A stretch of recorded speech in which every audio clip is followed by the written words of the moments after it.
স্বাগত আলপনা নিউজে আপনাদের সঙ্গে আছি আমি আসমা সুমি। যে কোনো দায়িত্ব পালনে ডিসিতে প্রস্তুত থাকতে বলেছেন প্রধানমন্ত্রী তারেক রহমান।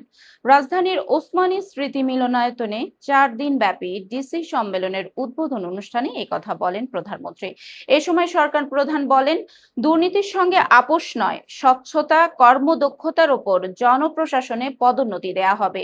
জেলা প্রশাসকদের উদ্দেশ্যে প্রধানমন্ত্রী বলেন, জনপ্রশাসনের প্রতিটি পদকেই অত্যন্ত গুরুত্বপূর্ণ ভাবুন।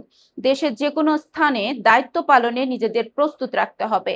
ন্যায়ভিত্তিক রাষ্ট্র গঠনে সরকার কাজ করছে জানিয়ে তারেক রহমান বলেন, নির্বাচনী ইশতেহার ও জনগণের সামনে স্বাক্ষরিত জুলাই সনদের সবকিছু পর্যায়ক্রমে বাস্তবায়ন করা হবে।